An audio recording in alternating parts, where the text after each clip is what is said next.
السلام عليك يا رسول الله. السلام علیکم ورحمۃ اللہ وبرکاتہ۔ وعلیکم السلام ورحمۃ اللہ وبرکاتہ۔ الحمد للہ رب العالمین خالق السماوات والارضین وعلی آلہ والصلاة والسلام علی سید الانبیاء والمرسلین اکرم الاولین واکرم الآخرین وعلی آلہ وصحبہ اجمعین۔ اعوذ باللہ من الشیطان الرجیم، بسم اللہ الرحمن الرحیم۔ وما لی لا اعبد الذی فطرنی والیہ ترجعون۔ درود و سلام کی ڈالیاں بارگاہ رسالت میں پیش کرنے کا شرف حاصل کریں۔ اللہم صلی علی سیدنا و مولانا محمد معدن الجود والکرم وآلہ وصحبہ وبارک وسلم۔ حضرات مکرم، کل جہاں سے گفتگو ہم نے چھوڑی تھی وہیں سے آغاز کرتے ہیں۔ 23ویں پارے کی سورہ یاسین شریف کی آیت نمبر 23 سے آج گفتگو کا آغاز ہو رہا ہے۔ اللہ تبارک و تعالی نے یہاں پر حضرت حبیب نجار جو کہ اپنی قوم کو سمجھاتے ہوئے کہتے ہیں کہ اے لوگوں، جس اللہ نے مجھے پیدا کیا اور اسی کی طرف ہم کو لوٹ کر کے جانا ہے، پھر بھی ہمیں عبادت کسی اور کی کریں اور اپنے مفاد سے بالا تر ہو کر جو لوگ ہمیں پیغام حق پہنچانے آئے ہیں ہم ان کی دعوت پر لبیک کہیں۔ اس کی جانب اللہ تبارک و تعالی نے اس آیت کریمہ میں اشارہ فرمایا ہے۔ واقعہ کچھ یوں ہے کہ حضرت سیدنا عیسیٰ علیہ الصلاۃ والتسلیم اپنے 2 حواریوں کو، جن میں ایک کا نام صادق اور دوسرے جو تھے ان کا نام مقصود صادق و صدوق تھا رضی اللہ تعالی عنہما، شہر انطاکیہ کی جانب آپ نے بھیجا کہ جو بت پرست ہیں وہاں پر ان کو دین حق کی دعوت دیں۔ جب یہ دونوں شہر کے قریب پہنچے تو انہوں نے ایک بوڑھے شخص کو دیکھا جو بکریاں چرا رہا ہے اور اس شخص کا نام حبیب نجار ہے۔ ان کا حال دریافت کیا تو ان دونوں نے کہا کہ ہم حضرت عیسیٰ علیہ الصلاۃ والتسلیم کی بھیجے ہوئے ہیں، تمہیں دین حق کی دعوت دیتے ہیں، بت پرستی چھوڑو اور خدا کی عبادت کرو۔ حبیب نجار نے نشانی دریافت کی تو انہوں نے کہا کہ نشانی یہ ہے کہ ہم بیماروں کو اچھا کرتے ہیں، اندھوں کو بینا کرتے ہیں، برس والوں کا مرض دور کرتے ہیں۔ حبیب نجار کا ایک بیٹا 2 سال سے بیمار، انہوں نے ان کو ظاہر کیا تو ان دونوں حضرات نے ان پر اپنے دست کو پھیرا، اللہ تبارک و تعالی نے تندرست فرما دیا۔ حضرت حبیب نجار ایمان لے آئے اور اس واقعے کی بڑی خبر مشہور ہوئی، یہاں تک کہ ایک خلق قصیر نے ان کے ہاتھوں اپنے مرض سے شفا پائی اور کافی لوگ ایمان بھی لے آئے۔ بادشاہ نے انہیں بلا کر کے کہا کہ تم ہمارے معبودوں کے علاوہ کسی اور کی پرستش کی دعوت دیتے ہو؟ انہوں نے کہا ہاں، جس نے تجھے اور تیرے معبودوں کو پیدا کیا ہے۔ پھر لوگ ان کے در پہ ہوئے اور انہیں مارا اور یہ دونوں قید کر لیے گئے۔ حضرت عیسیٰ علیہ الصلاۃ والتسلیم نے حضرت شمعون رضی اللہ تعالی عنہ کو بھیجا۔ آپ اجنبی بن کر شہر میں داخل ہوئے اور بادشاہ کے مصاحبین و مقربین سے رسم و رواج پیدا کیا اور پھر بادشاہ تک پہنچے اور اپنے گفتگو کمال کے ذریعے اس پر اپنا اثر پیدا کیا۔ جب دیکھا کہ بادشاہ خوب ان سے مانوس ہو گیا ہے تو ایک روز بادشاہ نے ذکر کیا کہ جو 2 آدمی قید کیے گئے ہیں ان کی کیا بات تھی؟ بادشاہ نے کہا کہ میں کچھ زیادہ تو نہیں جانتا، مگر اس طرح کی باتیں لوگوں نے مشہور کیا تھا۔ انہوں نے کہا کہ کوئی ان کی بات ہی تو سن لیے ہوتے۔ بولے کہا کہ نام سنتے ہی مجھے غصہ آ گیا تھا، اس لیے میں نے قید کر دیا۔ شمعون نے کہا اگر بادشاہ کی رائے ہے تو انہیں بلایا جائے، دیکھیں ان کے پاس کیا ہے، کس بات کی وہ دعوت دیتے ہیں۔ وہ بلائے گئے۔ حضرت شمعون نے ان سے دریافت کیا تمہیں کس نے بھیجا ہے؟ انہوں نے کہا اللہ نے، جس نے ہر چیز کو پیدا کیا اور ہر جاندار کو روزی دیتا ہے اور جس کا کوئی شریک نہیں ہے۔ پھر آپ نے کہا کہ اس کی مختصر صفت بیان کرو۔ انہوں نے کہا کہ میرا رب وہ ہے جو چاہتا ہے وہ کرتا ہے اور جیسا چاہتا ہے ویسا حکم دیتا ہے۔ انہوں نے کہا کہ تمہاری نشانیاں کیا ہیں؟ انہوں نے کہا جو بادشاہ چاہے۔ بادشاہ نے ایک اندھے لڑکے کو بلایا، انہوں نے دعا کی، اللہ تبارک و تعالیٰ کے فضل سے فوراً بینا ہو گیا۔ شمعون نے بادشاہ سے کہا اب مناسب یہ ہے کہ تم بھی اپنے معبودوں سے کہو کہ وہ بھی ایسا ہی کر کے دکھائیں تاکہ تیری اور ان کی عزت ظاہر ہو جائے۔ بادشاہ نے شمعون سے کہا کہ تم سے کچھ چھپانے کی بات نہیں ہے، ہمارا معبود نہ دیکھے نہ سنے، نہ کچھ بگاڑ سکے نہ بنا سکے۔ پھر بادشاہ نے ان دونوں حواریوں سے کہا اگر تمہارے معبود کو مردہ زندہ کرنے کی قدرت ہو تو ہم اس پر ایمان لے آئیں۔ انہوں نے کہا ہمارا معبود ہر شے پر قادر ہے۔ بادشاہ نے ایک دہقان کے لڑکے کو منگایا جس کے مرے ہوئے 7 دن ہو چکے تھے، جسم بھی خراب ہو چکا تھا، بدبو بھی پھیلی ہوئی تھی۔ ان دونوں حواریوں نے اللہ تبارک و تعالیٰ کی بارگاہ میں دعا کی، اللہ نے اپنے کرم سے زندہ کیا اور وہ اٹھ کھڑا ہوا اور کہنے لگا میں مشرک مرا تھا، مجھ کو جہنم کی 7 وادیوں میں داخل کیا گیا، میں تمہیں آگاہ کرتا ہوں جس دن پر تم ہو وہ بہت نقصان دہ ہے، ایمان لے آؤ۔ کہنے لگا آسمان کے دروازے کھلے اور ایک حسین جوان مجھے نظر آیا جو ان تینوں شخصوں کی سفارش کرتا ہے۔ بادشاہ نے کہا کون 3؟ تو اس نے کہا ایک شمعون اور یہ 2۔ بادشاہ کو بڑا تعجب ہوا۔ شمعون نے کہا کہ جب بادشاہ پر بات اثر کر ہی گئی ہے تو انہوں نے اپنے ایمان کو ظاہر کیا اور بادشاہ کو ایمان لانے کی ترغیب دی۔ بادشاہ ایمان لے آیا اور اس کے ساتھ ساتھ کچھ اور لوگ بھی ایمان لے آئے، اور جو ایمان نہیں لائے اللہ تبارک و تعالیٰ نے ان سب کو ہلاک و برباد کر کے رکھ دیا۔ یہاں جب حضرت حبیب نجار نے لوگوں کو حضرت عیسیٰ علیہ الصلاۃ والتسلیم کے قاصدوں کی بات ماننے اور اللہ کی ذات پر ایمان لانے کی ترغیب دی تو ان لوگوں نے ان کی باتوں کو نہ مانا اور حضرت حبیب نجار اور آپ کے ساتھیوں پر ان لوگوں نے حملہ کر دیا، اور حملہ کرنے کے بعد ان لوگوں نے شہید کر دیا۔ حضرت حبیب نجار علیہ رحمت رضوان کو اللہ تبارک و تعالیٰ نے اپنے فضل سے جنت کی سیر کرائی، اور پھر جو ہے یہ واقعہ مفسرین نے بیان فرمایا ہے کہ حضرت حبیب نجار تمنا کرتے تھے کہ کاش اللہ تبارک و تعالیٰ مجھے میری قوم کے پاس جانے دے تاکہ میں اپنی قوم کو نصیحت کروں کہ اے قوم دیکھو میں ایمان لا کر کے کامیاب ہو گیا، تم بھی ایمان لاؤ تاکہ اللہ تبارک و تعالیٰ تمہیں بھی کامیابی سے ہمکنار فرمائے۔ حضرات مکرم، اس واقعے میں ہمارے لیے بڑی نصیحتیں ہیں، کاش کہ ہم اس پر غور و فکر کرتے اور اللہ تبارک و تعالیٰ کی بارگاہ سے ہم نور لینے کی کوشش کرتے۔ اگلی آیات میں اللہ تبارک و تعالیٰ اپنی قدرت اور جلالت کو بیان کرتا ہے کہ ہم نے چاند اور سورج کو کس طرح پیدا کیا ہے اور یہ ہمارے حکم سے چل رہے ہیں، اور یہ ممکن نہیں کہ ان میں کوئی فساد یا ٹکراؤ ہو جائے۔ مظاہر قدرت بلا شبہ اللہ تبارک و تعالیٰ کی عظیم خلقت کے آثار ہیں۔ اللہ تبارک و تعالیٰ کی قدرت میں جہاں بھی تم دیکھو گے اس کی شان کے آثار ظاہر ہو رہے ہیں، وہیں ان کا جوڑوں کی صورت میں ہونا آخر کے واقع ہونے کی دلیل ہے۔ جس طرح ہر مخلوق جوڑے کی صورت میں ہے، اسی طرح دنیاوی زندگی کا جوڑا آخرت کی زندگی ہے۔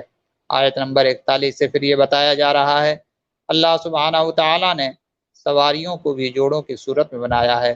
ایک وہ ہیں جو کشتیوں اور جہازوں کی صورت میں دریاؤں اور سمندروں میں چلتی ہیں، دوسری وہ ہیں جو خشکی پر رواں دواں ہیں۔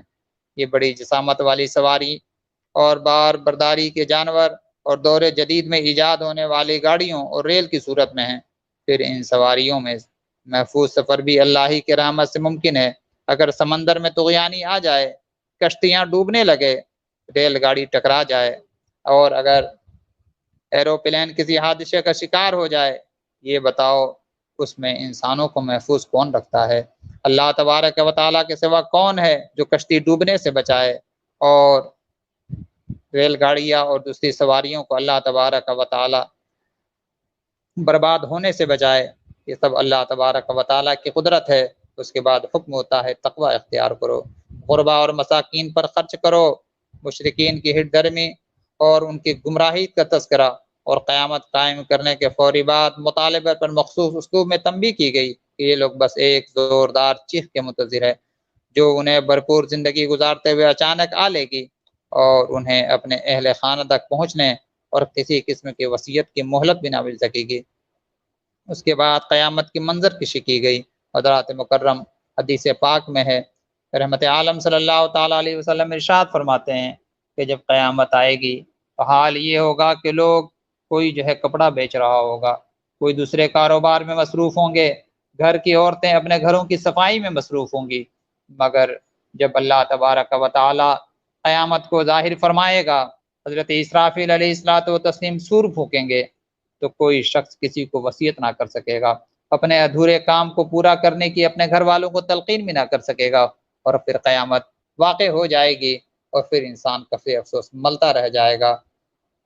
حضرات مکرم، اللہ تبارک و تعالی نے قیامت کی منظر کشی کو بیان کیا ہے۔ جیسے ہی سور پھونکا جائے گا، لوگ قبروں سے نکل کر اتنی بڑی تعداد میں اپنے رب کے سامنے حاضری کے لیے چل پڑیں گے، وہ پھسلتے ہوئے محسوس ہوں گے، بے اختیار پکار اٹھیں گے، ہمیں قبروں سے کس نے نکالا؟ پھر خود ہی یہ کہنے پر مجبور ہو جائیں گے، یہ تو ہمارے رب کا وعدہ ہے جس کی تکمیل ہوئی ہے اور رسولوں نے کہا تھا وہ بالکل سچ کہا تھا۔ اب خواہ کوئی چاہے یا نہ چاہے، اسے میدان حشر میں اپنے اعمال کی جواب دہی کے لیے حاضر ہونا ہوگا۔ اس کے بعد ظلم سے پاک محاسبہ ہوگا اور جس نے جیسا کیا ہوگا اسی کے عمل کے مطابق اس کو جزا اور سزا دیا جائے گا۔ حضرات مکرم، اللہ تبارک و تعالی کل قیامت کے دن ہر ایک شخص سے اس وقت تک اپنے سامنے سے ہلنے نہ دے گا جب تک یہ چار سوال نہ فرما لے کہ یہ بتاؤ تم نے اپنے علم کے مطابق عمل کیا ہے کہ نہیں کیا ہے؟ تم نے اپنی جوانی کو کن چیزوں میں گزارا ہے؟ آیا کہ برائی میں گزارا ہے یا پھر تم نے اچھائی میں گزارا ہے؟ تم نے اپنے مال کو کہاں خرچ کیا؟ اللہ اکبر! یہ وہ سوالات ہیں جو کل قیامت کے دن ہر ایک بشر کو بارگاہ مولا میں دینا ہے۔ ہر شخص اس سوال کا جواب دے گا، مگر وہاں ہم اگر جواب ڈھونڈیں گے تو ہمیں جواب نہ ملے گا، ہمیں یہیں سے جواب لے کر کے جانا ہوگا۔ اللہ تبارک و تعالی ہم سب کو عمل صالح کی توفیق عطا فرمائے۔ اللہ تبارک و تعالی نے اس کے بعد اپنے پیارے حبیب علیہ الصلوۃ والتسلیم کو اس بات کا جو ہے انکار فرمایا کہ ہم نے ان کو شعر نہیں سکھایا ہے، کیونکہ شعرائے عرب رحمت عالم صلی اللہ تعالی علیہ وسلم پر شاعر ہونے کا الزام لگاتے تھے تاکہ اس کے ذریعے رحمت عالم صلی اللہ تعالی علیہ وسلم پر اترے ہوئے قرآن کو وہ جھوٹا ثابت کر سکیں۔ اللہ نے ارشاد فرمایا، ہم نے اپنے نبی کو علم شعر دیا ہی نہیں ہے، اس لیے کہ شعر میں جھوٹ بھی ہوتا ہے، شعر کے اندر بہت زیادہ مبالغہ بھی ہوتا ہے، اور یہ ایک عیب ہے، اور ہمارا محبوب ہر عیب سے پاک ہے۔ اللہ اکبر! کیا اللہ تبارک و تعالی نے اپنے محبوب علیہ الصلوۃ والتسلیم کی عزت اور آبرو کی حفاظت فرمائی ہے، مگر برا ہو ان ظالموں کا جو رحمت عالم صلی اللہ تعالی علیہ وسلم کی جانب عیب کی نسبت کرتے ہیں۔ اللہ تبارک و تعالی ان کے جانب ہر اچھی صفت کی نسبت فرماتا ہے۔ حضور سیدی اعلیٰ حضرت عظیم البرکت فرماتے ہیں، وہ کمال حسن حضور ہے کہ گمان نقص جہاں نہیں، یہی پھول خار سے دور ہے، یہی شمع ہے کہ دھواں نہیں۔ پھول بے شک اچھی چیز ہوتی ہے، مگر خار ہونا پھول کے اندر عیب پیدا کرتا ہے۔ شمع سے روشنی حاصل کی جاتی ہے، مگر اس کے دھوئیں سے لوگوں کو تکلیف ہوتی ہے، مگر رحمت عالم صلی اللہ علیہ وسلم وہ پھول ہیں جو ہر کانٹے سے پاک ہیں۔ سرکار وہ شمع رسالت ہیں جو ہر قسم کے دھوئیں سے اللہ نے ان کو پاک بنایا ہے۔ یہ ہوتی ہے محبت والوں کی بولی، نفرت والوں کی بولی کیا ہے؟ آپ نے بارہا سنا ہے کہ یہ ظالم وہابی، نجدی، دیوبندی کیا کیا کہتے ہوئے نظر آتے ہیں۔ اللہ تبارک و تعالی ہمیں قرآن کی بولی بولنے کی توفیق عطا فرمائے، اور ذات مصطفیٰ صلی اللہ علیہ وسلم کے محاسن ہم کو خوب خوب بیان کرنے اور سننے کی توفیق عطا فرمائے۔ اللہ تبارک و تعالی نے یہاں پر اس جو ہے سورہ مبارکہ کے آخر میں زیادہ تر زندگی کے معاملات میں جو کفار و مشرکین یہ کہتے تھے، خاص طور سے اس میں ابی بن خلف اور ابو جہل وغیرہ تھے، اور سعد بن اور وائل بھی تھا، انہوں نے ان لوگوں میں سے کسی نے ایک بوسیدہ ہڈی کو رحمت عالم صلی اللہ تعالی علیہ وسلم کے پاس ہاتھوں سے مسل کر کے اس کا بھوسا بنا کر کے کہا کہ کیا آپ یہ دعویٰ کرتے ہیں کہ اللہ اس سے ہمیں دوبارہ زندہ کرے گا؟ اللہ تبارک و تعالیٰ نے ان کافروں کا رد فرمایا اور ارشاد فرمایا کہ بتاؤ اللہ تبارک و تعالیٰ نے تمہیں پانی کے ایک بوند سے پیدا کیا ہے، تم کچھ نہ تھے، پانی کی حقیقت کیا ہے؟ جو رب جب تم کچھ نہ تھے تمہیں پیدا کر سکتا ہے، اب تو تم بن گئے ہو، اب اس کے لیے پیدا کرنا کون سی مشکل بات ہے؟ اور پھر اللہ تبارک و تعالیٰ نے اپنی شان کو بیان فرمایا کہ اللہ تبارک و تعالیٰ جب کسی چیز کو پیدا فرماتا ہے تو اس کو کوئی کارخانہ لگانے کی ضرورت نہیں ہے اور نہ ہی اسے کہیں سے مٹیریل لینے کی حاجت ہے۔ وہ تو رب کائنات ہے، وہ ہر ممکن شے پر قادر ہے جو اس کے شان کے لائق ہے، اور پھر جب وہ ارادہ فرماتا ہے تو اس کو کن کہنے کی بھی ضرورت نہیں ہوتی ہے، اور رب ارادہ فرمائے تو وہ چیز ہو جایا کرتی ہے۔ اسی جو ہے شان الہی پر اس سورہ مبارکہ کی تکمیل ہوتی ہے، اور یہیں سے سورہ صافات کی ابتدا ہوتی ہے۔ یہ سورت مکی ہے اور اس میں 182 آیتیں اور 5 رکوع ہیں۔ حضرات مکرم، اللہ تبارک و تعالیٰ نے اس سورت کے اندر فرشتوں کا ذکر فرمایا ہے، کیونکہ دربار خداوندی میں فرشتے سب بندی کا اہتمام کرتے ہیں اور قطار در قطار اللہ تبارک و تعالیٰ کی بارگاہ میں وہ حاضر ہوتے ہیں۔ اس سے حیات انسانی میں قطار کی اہمیت بھی اجاگر ہوتی ہے۔ پہلے شریر جناتوں کا داخلہ عالم بالا کی طرف ہوتا تھا، مگر اب ان کا داخلہ عالم بالا میں بند ہو گیا ہے۔ اب جب بھی وہ چوری چھپے ملائے اعلیٰ کی خبریں سننے کی کوشش کرتے ہیں تو شہاب ثاقب ان کا تعاقب کرتے ہیں اور انہیں وہاں سے مار بھگاتے ہیں۔ اگلی آیات میں دوزخیوں کے باہمی لعن و طعن کے علاوہ جنتیوں کا آپس میں مکالمہ بھی پیش کیا گیا۔ ایک جنتی اپنے ہم مجلس دوست سے کہے گا کہ دنیا میں میرا ایک دوست تھا جو کہ میرے قیامت کے عقیدے پر استہزاء اور تمسخر کرتا تھا، آج وہ یہاں نظر نہیں آ رہا ہے۔ رب کائنات ارشاد فرمائے گا اگر تم اسے دیکھنا چاہتے ہو تو نیچے جھانک کر کیوں نہیں دیکھتے؟ جب وہ جھانکے گا تو اسے جہنم کے عذاب میں مبتلا دیکھے گا۔ جنتی اس سے کہے گا کہ تو مجھے گمراہ کرنے پر کمر بستہ تھا، یہ تو اللہ تبارک و تعالیٰ کا فضل و کرم ہے کہ اس نے تمہارے بہکاوے سے مجھے بچا لیا، ورنہ میں بھی تمہاری طرح جہنم کے گہرائیوں میں آج پڑا ہوتا۔ حضرت مقاتل بن حیان روایت کرتے ہیں کہ ایک روز خلیفہ راشد حضرت عمر بن عبدالعزیز کے پیچھے نماز پڑھی، جب وہ اس صورت کی آیت پر پہنچے وقفوہم انہم مسئولون، اور انہیں صراط کے پاس روکو اور ان سے پوچھ گچھ ہوگی، یعنی کہ اللہ تبارک و تعالیٰ کل قیامت کے دن ہر ایک کو پل صراط کا پاس روک کر کے اور ان سے پوچھے گا۔ اللہ اکبر! آپ اس آیت سے اس قدر متاثر ہوئے کہ بار بار دہراتے رہے اور گریا پر گریا کرتے رہے اور وہ اس سے آگے نہ بڑھ سکے۔ اس کے بعد یہ سورت بعض انبیاء کرام کے قصص کو بیان کرتی ہے۔ سب سے پہلے نوح علیہ الصلاۃ والتسلیم اور ان کے قوم کا مختصر تذکرہ ہے۔ ایمان والوں کو قلت تعداد کے باوجود نجات اور کافروں کی کثرت کی تعداد کے باوجود غرقابی ہاتھ آئی ہے۔ حضرات مکرم، پھر حضرت سیدنا ابراہیم علیہ الصلاۃ والتسلیم کا واقعہ دور مرحلوں میں بیان کرتی ہے۔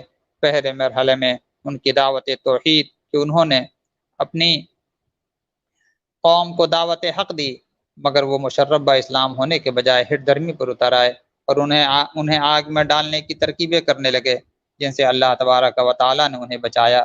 دوسرے مرحلے میں حضرت سیدنا اسماعیل علیہ الصلاۃ والتسلیم کے ذبح اور فدیہ کا مشہور واقعہ مذکور ہے۔ اللہ تعالیٰ نے ان کو خواب میں دکھلایا کہ وہ اپنے بہت ہی عزیز بیٹے جناب اسماعیل علیہ الصلاۃ والتسلیم کے گلے پر چھری چلا رہے ہیں۔ واقعہ یوں ہوا کہ حضرت ابراہیم علیہ الصلاۃ والتسلیم نے حضرت اسماعیل علیہ الصلاۃ والتسلیم سے فرمایا، جبکہ وہ ابھی بہت ہی چھوٹے تھے، ابھی کھیلنے اور کودنے کی عمر تھی، کیا آپ نے فرمایا کہ میں نے خواب میں دیکھا ہے کہ تمہیں ذبح کر رہا ہوں، کہ اب بتاؤ تمہاری کیا رائے ہے؟ جناب اسماعیل علیہ الصلاۃ والتسلیم نے ایک لمحہ توقف کیے بغیر جواب دیا کہ آپ وہ کام کر گزریں جس کا اللہ نے آپ کو حکم دیا ہے، اس معاملے میں آپ مجھے صبر کرنے والا پائیں گے۔ جناب ابراہیم علیہ الصلاۃ والتسلیم نے حضرت اسماعیل علیہ الصلاۃ والتسلیم کو پیشانی کے بل لٹا دیا۔ اسماعیل کے بدلے حضرت اللہ تبارک و تعالیٰ نے جنتی میڈے کو قربانی کے عمل میں پیش کیا۔ اللہ اکبر علیہ الصلاۃ والتسلیم، اور اللہ تعالیٰ نے حضرت ابراہیم سے پکار کر کے فرمایا، اے میرے خلیل، آپ نے اپنے خواب کو بالکل سچا کر دکھایا۔ اس طرح اللہ تعالیٰ نے جناب ابراہیم و اسماعیل علیہ السلام کی قربانی اور ذبح عظیم کو قبول فرما کر جہان اخروی جزا کو ان کا مقدر بنا دیا۔ رہتی دنیا تک ان کے لیے آپ کی قربانی کو ایک مثال بنا دیا۔ ہر سال امت محمدیہ ذبح عظیم کی اس میں مثال تاریخ کو دہرا کر ملت ابراہیمی سے اپنی وابستگی کا اعلان و اعتراف کرتی ہے۔ اس کے بعد دیگر انبیاء اکرام مثلا حضرت اسحاق، حضرت موسیٰ، حضرت ہارون، حضرت الیاس، حضرت لوط، حضرت یونس علیہ السلام کا تذکرہ ہے۔ یہ سارے تذکرے اجمالاً کچھ نہ کچھ گزشتہ نشست میں آپ سماعت کر چکے ہیں، اس لیے ان کی یادیں کی انشاءاللہ اگر ضرورت محسوس ہوگی تو آگے کچھ نہ کچھ دہرانے کی کوشش کروں گا۔ اگلی آیات میں اللہ سبحانہ و تعالیٰ نے مشرکین کی اس بات کی بھی تردید کی، وہ فرشتوں کو اللہ تعالیٰ کی بیٹیاں بتلاتے تھے، جبکہ اللہ تعالیٰ کی کوئی اولاد نہیں ہے، وہ تو شان لم یلد ولم یولد سے متصف ہے۔ فرشتے تو اللہ تعالیٰ کی عبادت گزار بندے ہیں جو سب باندھ کر اللہ کی تسبیح اور اللہ کی تقدیس بیان کر رہے ہیں۔ ایک حدیث شریف میں آتا ہے، جو شخص یہ چاہے اس کا ثواب اللہ تبارک و تعالیٰ بڑے ترازو میں تولے تو اسے یہ چاہیے کہ وہ مجلس کے اختتام پر 3 آیتوں کا ضرور ورد کر لیا کرے۔ سبحان ربک رب العزت عما یصفون وسلام علی المرسلین والحمد للہ رب العالمین۔ حضرات مکرم، یہیں سے سورہ صافات کی تکمیل ہوتی ہے۔ اب ہم سورہ صاد کی جانب بڑھتے ہیں۔ اللہ تبارک و تعالیٰ نے سورہ صاد میں اللہ تبارک و تعالیٰ نے قرآن عظیم کی قسم کھائی ہے۔ یہ قسم یا تو قرآن کے معجزہ ہونے پر ہے یا صاحب قرآن محمد عربی صلی اللہ علیہ وسلم کی صداقت و امامت پر۔ پھر قرآن کریم کے کتاب نصیحت ہونے کے بیان کے ساتھ ہی منکرین توحید کے لیے عذاب الہی کی وعید، اور پھر انبیاء کرام علیہم الصلوۃ والتسلیم کا ذکر ہے، جس میں اختصار اور تفصیل کے دونوں صنعتوں کی جھلک دکھائی دیتی ہے۔ اگلی آیات میں ان مشرکین کو خطاب کیا گیا جنہیں اپنی طاقت پر ناز تھا اور خدائی دعوے کرتے تھے۔ اگر آسمانوں اور زمین اور ان کے درمیان ہر چیز کی بادشاہت ان کی ہے تو پھر انہیں چاہیے کہ آسمانوں کی طرف چڑھیں۔ ظاہر ہے آج دنیا میں جتنے بھی اس طرح کے دعوے دار لوگ موجود ہیں یا اس سے پہلے گزر چکے ہیں، اگر ان سے یہ کہا جائے بغیر کسی شے کے، بغیر کسی چیز کا سہارا لیے تم آسمانوں پر چڑھو، یا پھر کسی شے کا سہارا لے کر کے بھی تم آسمانوں کی جانب کوشش کرو، ظاہر سی بات ہے ہر شخص یہاں پر آ کر کے اپنے عجز کا اعتراف کرے گا۔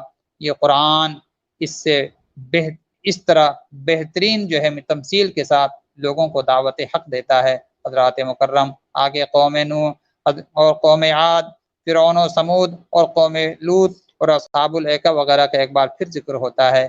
انہوں نے رسولوں کو جھٹلایا تو ان پر عذاب الہی کی بارش برسی اور وہ صفحہ ہستی سے ہمیشہ کے لیے مٹا دیے گئے۔ اس کے بعد حضرت داؤد کی دستکاری اور خلیفۃ اللہ اور خوش الہانی سے تلاوت زبور کا بیان ہے، جس میں پہاڑ اور پرندے بھی ان کے ساتھ چہچہانے لگتے تھے، نیز انہیں سلطنت و حکمت اور قول فیصل عطا کیے گئے۔ اللہ تبارک و تعالیٰ نے ان کے پاس دائر ایک مقدمے کا ذکر کیا کہ آپ اپنے محل میں لیٹے ہوئے تھے، اچانک وہاں 2 لوگ داخل ہوئے۔ آپ کو ان کے اچانک داخل ہونے پر کچھ تشویش ہوئی، عرض کرنے لگے دراصل ہم آپ سے ایک جھگڑے کا فیصلہ کروانے کے لیے آئے ہیں۔ چنانچہ ایک شخص نے کہا میرے بھائی کے پاس 99 دمبیاں ہیں اور میرے پاس 1 دمبی ہے، یہ مجھ پر دباؤ ڈالتا ہے کہ وہ ایک بھی میں اسی کو دے دوں۔ آپ نے دوسرے شخص کی بات سنے بغیر فرمایا کہ تم کو یہ زیب نہیں دیتا ہے، اللہ نے پہلے ہی سے ہی تم کو 99 دمبیاں عطا فرمائی ہیں۔ پھر یہ لفظ آپ کے ذہن میں خیال آیا مجھے دوسرے فریق کا موقف بھی سن لینا چاہیے۔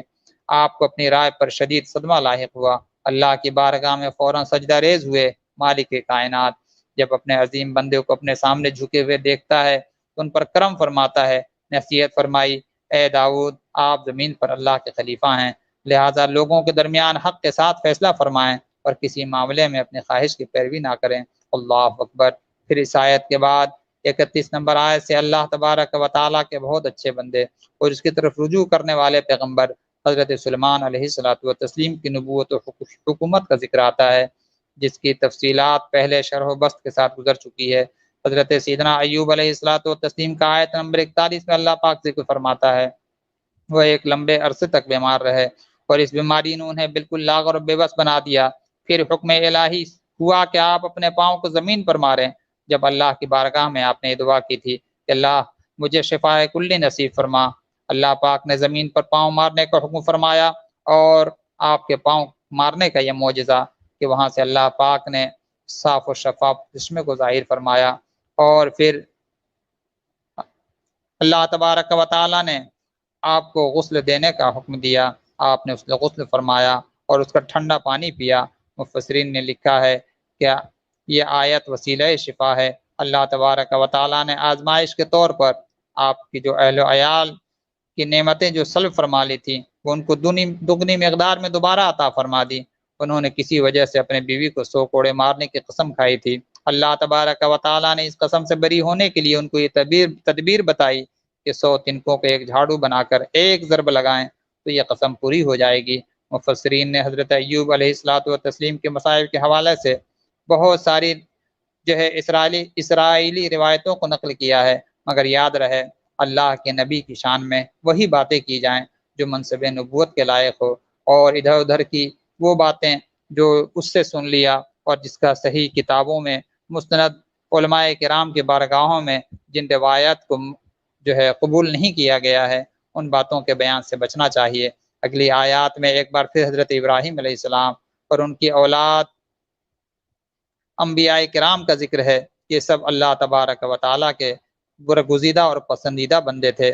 آیت نمبر 71 سے ایک بار پھر حضرت آدم علیہ الصلاۃ والتسلیم کی تخلیق، تمام فرشتوں کے انہیں سجدہ کرنے کا اللہ تبارک و تعالیٰ ذکر فرماتا ہے۔ جب شیطان نے انکار کیا، اللہ پاک نے جواب طلب فرمایا، یہ بتا کہ جب آدم کو میں نے اپنے دست قدرت سے بنایا تھا، تمہیں اس کو سجدہ کرنے سے کس چیز نے روک دیا؟ اس نے عذراہ تکبر کہا کہ میں آدم علیہ الصلاۃ والتسلیم سے افضل ہوں، میرا مادہ تخلیق آگ ہے، آدم علیہ الصلاۃ والتسلیم مٹی سے بنے ہیں، اور آگ جو افضل ہوتی ہے۔ اللہ پاک نے ارشاد فرمایا تو مردود ہے، جنت سے نکل جا، قیامت تک پھر تجھ پر میری لعنت ہے۔ اس سے معلوم ہوا کہ اپنی جو ہے خطا اجتہادی کو تسلیم کرنا اور اس پر اللہ تبارک و تعالیٰ سے معافی مانگنا حضرت آدم علیہ الصلاۃ والتسلیم کی سنت ہے، اور اپنی معصیت پر ڈٹ جانا اور اس کو درست ثابت کرنا یہ شیطان لعین کا جو ہے طریقہ ہے۔ حضرات مکرم، آج بھی اس طرح کے بہت سے لوگ پائے جاتے ہیں جو اپنے آپ کو اور اپنی جو ہے تحقیق کو اس قدر جو ہے اعلیٰ ثابت کرنے کی کوشش کرتے ہیں کہ وہ دوسروں کی باتیں ماننے کو ہرگز تیار نہیں ہے۔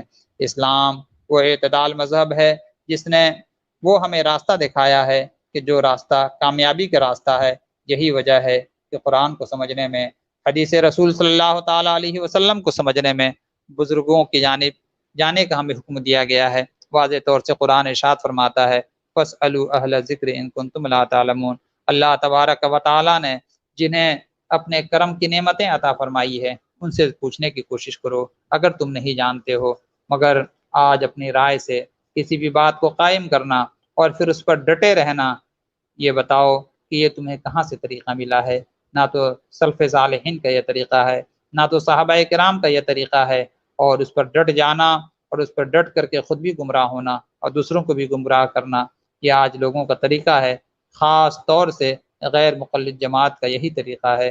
اس سے معلوم ہوا کہ اپنی خطا کے تعلق سے اور اپنے صحیح ہونے کے تعلق سے انسان حتمی رائے قائم نہ کرے، بلکہ جو بھی اسلام کے تعلق سے اس کی رائے ہے وہ ذرا غور کرے کہ اس تعلق سے صحابہ کی رائے کیا تھی، صحابہ کرام میں جو مجتہد صحابی تھے انہوں نے اس تعلق سے کیا ارشاد فرمایا ہے، پھر جو ہے اس کے بعد تابعین نے کیا فرمایا ہے، تابعین نے کیا فرمایا ہے، اور جس کی رائے ان تمام بزرگوں کے رائے کے مطابق ہو وہی رائے صحیح تسلیم کی جائے گی، اور جس کی رائے بزرگوں اور سلف صالحین کے طریقوں سے جدا ہو جائے پھر اس کے رائے کو رد کر دیا جائے گا۔ یہ وہ اسلوب اور یہ وہ طریقہ ہے جو انسان کو ہمیشہ راہ ہدایت پر رکھے گا، مگر افسوس کہ اس قدر واضح دلیل کے باوجود بھی آج لوگ اپنی جو ہے 1.5 اینٹ کی مسجد الگ بنانے کی کوشش کرتے ہیں، اور نتیجہ آج ہمارے معاشرے کے اندر جو بگاڑ ہے اس سے ہر شخص بخوبی واقف ہے۔ ہر محلے کے اندر، ہر گھر کے اندر آج ایک طرح سے جنگ چھڑی ہوئی ہے، نہ تو جو بحث کر رہا ہے وہ جانتا ہے نہ اس کا مقابل جانتا ہے، اور پھر دونوں جو منہ میں آتا ہے دین کے تعلق سے وہ بکتے چلے جاتے ہیں۔ اللہ تبارک و تعالی ہمیں سمجھ کی توفیق عطا فرمائے۔ حضرات مکرم، یہیں سے جو ہے اس سورہ پاک کی جو ہے تکمیل ہوتی ہے، اور پھر یہاں سے سورہ زمر جو ہے اسٹارٹ، زمر کے معنی ہے جماعتیں اور گروہ، چونکہ سورت کے آخر میں جنت اور جہنم کے لیے لوگوں کی جماعتوں کی روانگی ہے، اس لیے سورت زمر کے نام سے موسوم ہو گئی۔ سورت کے ابتدا میں اللہ تبارک و تعالیٰ نے فرمایا دین کو اللہ تبارک و تعالیٰ کے لیے خاص کرو۔ مشرک یہ کہتے ہیں کہ ہم اپنے معبودوں کو اس لیے جو ہے پوچھتے ہیں کہ وہ ہمیں اللہ تبارک و تعالیٰ کے قریب کر دیں گے۔ اللہ تبارک و تعالیٰ ارشاد فرماتا ہے کہ یہ کافر جھوٹے ہیں۔ اللہ تبارک و تعالیٰ کافروں کو ہدایت عطا نہیں فرماتا ہے۔ اگلی آیات میں اللہ تبارک و تعالیٰ کی قدرت کا ذکر ہے۔ اللہ تبارک و تعالیٰ نے آسمانوں کو پیدا فرمایا، اللہ تبارک و تعالیٰ نے زمینوں کو پیدا کیا، گردش لیل و نہار کا نظام بنایا، سورج اور چاند کے لیے اپنا اللہ پاک نے مدار بنایا اور اس میں یہ منزلیں اپنی طے کرتے ہیں۔ پروردگار عالم نے تمام انسانوں کو ایک جان آدم علیہ الصلوۃ والتسلیم سے پیدا کیا اور انہی سے ان کا جوڑا پیدا کیا، اور وہی ہے جو ماں کے پیٹ کے اندر تہ در تہ ظلمتوں کے اندر انسان کی پرورش فرمایا کرتا ہے۔ ذرا آپ غور کریں کہ اسلام کس شان کا مالک ہے اور اپنے ماننے والوں کو اسلام کیسا علم عطا فرماتا ہے۔ یہ قرآن کا اعجاز ہے کہ ایک ایسی طبی حقیقت جس کا ادراک صدیوں بعد ہوتا ہے، قرآن نے صدیوں پہلے اس کا اعلان کر دیا تھا۔ آج ڈاکٹر اس بات کو ماننے پر مجبور ہیں۔ ڈاکٹروں کا کہنا ہے کہ بظاہر دیکھنے میں جنین کے رہنے کا بس ایک ہی پردہ معلوم ہوتا ہے، لیکن حقیقت یہ ہے کہ 3 پردے ہوتے ہیں۔ قرآن حکیم نے تو ان تینوں پردوں کو 3 تاریکیاں اس لیے قرار دیا کہ وہ پردے کے اندر بچے کو روشنی سے اللہ تبارک و تعالیٰ کس طرح بچاتا ہے، یہ اللہ کے عظیم حکمت کو لوگ جان سکیں۔ اللہ اکبر۔ مشرک و مومن کا فرق واضح کرنے کی بہترین مثال یہ اللہ پاک نے فرمائی کہ ایک شخص غلام ہو اور اس کی ملکیت میں بہت سے لوگ شریک ہوں، اور دوسرا ایک ہی شخص کا غلام ہو۔ جس طرح یہ دونوں برابر نہیں ہو سکتے ہیں، اسی طرح مشرک و مومن بھی برابر نہیں ہو سکتے۔ ان تمام باتوں کی حقانیت کا مشاہدہ کرنے کے لیے تمام لوگ جو ہے دنیا سے جائیں گے، اس میں جو ہے ہر منصب کے لوگ ہوں گے، اور جب وہاں جائیں گے تو پھر وہاں پر اللہ تبارک و تعالیٰ کے حضور یہ تمام صورتحال خود دیکھیں گے اور پھر وہاں پر فیصلہ کریں گے کہ کون حق پر تھا اور کون ناحق پر۔ حضرت یحییٰ بن فضل کہتے ہیں کہ حضرت محمد بن منقدر کے ایک دوست نے مجھے بتایا کہ ایک مرتبہ وہ کھڑے ہو کر کے نماز پڑھ رہے تھے، اچانک دوران نماز سسکنے لگے، پھر گریا کرنے لگے، آہو بکا شروع کر دیا اور اتنا روئے کہ افراد خانہ گھبرا گئے، اور بے تابانہ وجہ گریا کی وجہ سے پوچھنا شروع کیا کہ آخر کیا وجہ ہے کہ جو آپ جو ہے گریا کر رہے ہیں، مگر آپ نے ان کی باتوں پر کوئی توجہ نہ دی اور سلسلہ آہو بکا جاری رہا۔ چنانچہ حضرت ابو حازم کو معاملے کے لیے بلوایا گیا۔ جب اب حضرت ابو حازم تشریف لاتے ہیں، آپ انہیں روتا ہوا پاتے ہیں، آپ ان کے قریب جا کر کے پوچھتے ہیں بھائی آخر کس چیز نے آپ کو اتنا رونے پر مجبور کر دیا ہے کہ پورا گھر پریشان ہو گیا ہے؟ آپ نے فرمایا دراصل دوران نماز قرآن حکیم کی سورہ زمر کی ایک ایسی آیت سے میرا گزر ہوا جس نے مجھے بے ساختہ رونے پر مجبور کر دیا ہے۔ اور وہ آپ نے پوچھا وہ کون سی آیت ہے؟ آپ نے فرمایا وَبَدَا لَهُم مِّنَ اللَّهِ مَا لَمْ يَكُونُوا يَحْتَسِبُونَ، اور اللہ کی طرف سے ان کے لیے وہ عذاب ظاہر ہوگا جس کا وہ تصور بھی نہیں کرتے۔ اللہ اکبر۔ حضرات مکرم، یہ سن کر حضرت ابو حازم بھی رو پڑے اور دونوں کی گریہ کا عالم یہ ہوا کہ آوازیں بلند ہو گئی۔ گھر والوں میں سے کسی نے کہا کہ حضرت ابو حازم تو آئے تھے اس لیے کہ وہ انہیں چپ کرائیں، مگر وہ بھی جو ہے اسی میں شریک ہو گئے، اور اس طرح افراد خانہ ان دونوں حضرات کو اللہ تبارک و تعالیٰ کے خوف سے روتے ہوئے پایا۔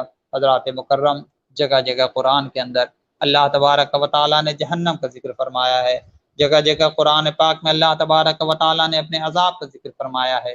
یہ تمام آیات کریمہ یوں ہی نہیں جو ہے ظاہر کر دی گئی، بلکہ اس لیے کہ ہم اس سے عبرت حاصل کریں، ہم سوچیں اور غور کریں کہ کل قیامت کے دن اللہ تبارک و تعالیٰ کی بارگاہ میں وہ کون سی ایسی نیکی ہے جو ہم لے کر کے حاضر ہوں گے اور جس کے ذریعے اللہ تبارک و تعالیٰ کا فضل اور اللہ کی رحمت ہم حاصل کریں گے۔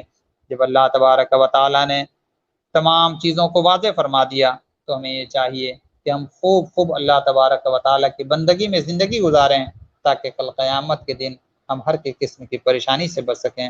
اللہ اکبر۔ حضرات مکرم، اللہ تبارک و تعالیٰ نے پارے کے اخیر میں فرمایا کہ ہم نے نصیحت کے لیے اس قرآن میں ہر قسم کی مثال بیان کر دی ہیں۔ یہ قرآن عربی ہے اور اس میں کسی بھی جہت سے کوئی کجی نہیں ہے۔ اس کے بعد اللہ تبارک و تعالیٰ نے دو شخصوں کی مثالیں بیان فرمائیں، ایک وہ جو کئی متضاد خیالات لوگوں کی غلامی میں ہے، اللہ اکبر، اور دوسرا وہ ہے جو صرف ایک شخص کا غلام ہے۔ اللہ تبارک و تعالیٰ فرماتا ہے کیا دونوں وہ برابر ہو سکتے ہیں؟ یعنی جو ایک اللہ وحدہ لا شریک کا ماننے والا ہے اور اس کا قلب ایمان و ایمان اور نور ہدایت کی نعمت سے معمور ہے، اور اسے صرف ایک اللہ تبارک و تعالیٰ کو راضی کرنا ہے، یہ مومن کامل ہے، اور مشرک جو باطل معبودوں کا پجاری ہے اور وہ وہم میں ہمیشہ مبتلا رہتا ہے، اسے کچھ سجائی نہیں دیتا اور کچھ اس کے سمجھ میں نہیں آتا ہے کہ کس معبود کو راضی کرے اور کس کو ناراض کرے۔ آج آپ اگر غور کریں اور فکر کریں تو قرآنی مثال آج مشرکوں کے تعلق سے واضح طور سے یہ ہمیں بتا رہی ہے کہ آج ان کے پاس کتنے معبود ہیں، ان کے پاس کتنے بت ہیں۔ ہر موسم اتنے نہیں ہیں جس طرح ان کے پاس معبود ہیں، اور یہ اس فکر میں ہوتے ہیں کہ ہم کیا کریں اور کیا نہ کریں۔ یہ اللہ کا شکر ہے، اللہ تبارک و تعالیٰ نے ایمان اور دولت یقین ہمیں عطا فرمائی اور اپنے پیارے حبیب علیہ الصلوۃ والتسلیم کے صدقے میں وہ نجات کا راستہ ہمیں عطا فرمایا کہ جس سے ہمارا سینہ یقین کی دولت سے مالا مال ہے، اور جو ہم آج اللہ کی عبادت کرتے ہیں یا قرآن پڑھتے ہیں یا آج جو ہم روزہ رکھ رہے ہیں، یہ ایک ایسی اللہ تبارک و تعالیٰ کی جانب سے ہمیں روشنی ملی ہوئی ہے کہ اس روشنی کے آگے تمام اندھیرے کافور ہو جایا کرتے ہیں۔ اللہ تبارک و تعالیٰ ہم سب کو دین اسلام پر سختی سے قائم رہنے کی توفیق عطا فرمائے۔ اللہ تبارک و تعالیٰ نے اس 23ویں پارے کے اندر بار بار اپنے ذکر کی جانب توجہ دلائی ہے کہ تم ہمیشہ میرا ذکر کرتے رہو۔ ذکر کی شان یہ ہے کہ انسان اٹھتے بیٹھتے سوتے جاگتے جس حال میں رہے اللہ تبارک و تعالیٰ کو وہ ذکر کرتا رہے، اور جو اللہ کا ذکر ایسا کرے کہ موت کے وقت بھی اللہ کے ذکر سے اس کی زبان تر ہو، اللہ تبارک و تعالیٰ کل قیامت کے دن اس شخص کو اپنے عرش کا ٹھنڈا سایہ عطا فرمائے گا۔ اللہ تبارک و تعالیٰ ان لوگوں میں ہمیں بھی شامل فرمائے جو اس بشارت کے کل قیامت کے دن مستحق ہوں گے۔ حضرات مکرم، اللہ کے ذکر کی شان یہ ہے، اولیاء اکرام فرماتے ہیں کہ ذکر الہی سے ہر چیز چین حاصل کرتی ہے، پھر انسان کے دل کو کیوں نہ قرار آئے گا۔ اس لیے اللہ کا ذکر کرتے رہیں، اللہ پاک کو ہمیشہ یاد کرتے رہیں، رسول کونین صلی اللہ تعالیٰ علیہ وسلم پر درود پاک پڑھتے رہیں، تاکہ درود کی برکت سے اللہ کی بارگاہ میں ذکر الہی مقبول ہوتی رہے۔ انشاءاللہ تبارک و تعالیٰ کل آپ 24ویں پارے کی گفتگو سماعت کریں گے۔ اللہ پاک قرآنی انوار سے ہمارے قلوب کو روشنی اور نور عطا فرمائے، اور دونوں جہاں میں ہمیں قرآن کی برکتوں سے کامیابی اور کامرانی عطا فرمائے۔ دعاؤں کے لیے ہاتھ اٹھا لیں۔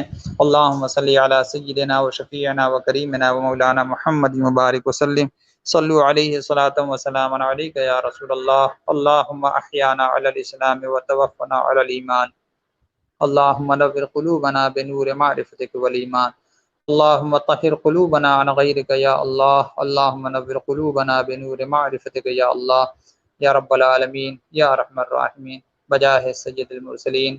ہم سب کو دونوں جہاں میں کامیابی عطا فرما، ہر قسم کی پریشانی سے بچا، اپنے پیارے محبوب کی محبت عطا فرما، عشق رسول میں ہمارے قلوب کو تڑپنے کی توفیق عطا فرما، آقا کی محبت میں زندگی گزارنے کی توفیق عطا فرما، محبت رسول میں موت نصیب فرما، قبر میں رحمت عالم صلی اللہ علیہ وسلم کی زیارت سے مشرف فرما، قدم مصطفیٰ صلی اللہ علیہ وسلم چومنے کا شرف عطا فرما، دنیا میں مولا اپنے محبوب کے بارگاہ کی بار بار حاضری نصیب فرما، خواب میں رحمت عالم صلی اللہ علیہ وسلم کے چہرے انور کی زیارت سے مشرف فرما دے، ہمارے نسلوں کو عاشق رسول بنا دے، کل قیامت کے دن آقا علیہ الصلوۃ والتسلیم کے دست پاک سے جام کوثر نصیب فرما، نزاع کے وقت آقا علیہ الصلوۃ والتسلیم کا دیدار عطا فرما، پل صراط سے گزرتے وقت رب سلیم کی ٹھنڈی چھاؤں نصیب فرما۔ یا اللہ، کل قیامت کے دن جہنم سے ہم سب کو نجات عطا فرما، یا ارحم الراحمین، یا رب العالمین، یا رب العالمین۔ اس کورونا بیماری سے جملے اہل ایمان کی حفاظت فرما، اس وبا کو اپنے پیارے حبیب علیہ الصلوۃ والتسلیم کے صدقے میں ہم سے دور فرما دے۔ یا اللہ، امن و امان اور اپنی رحمتوں کا نزول فرما دے۔ وصلی اللہ تعالی علی خیر خلقہ ونور عرشہ سیدنا و مولانا محمد و آلہ و صحبہ اجمعین برحمتک یا ارحم الراحمین۔ السلام علیکم ورحمۃ اللہ۔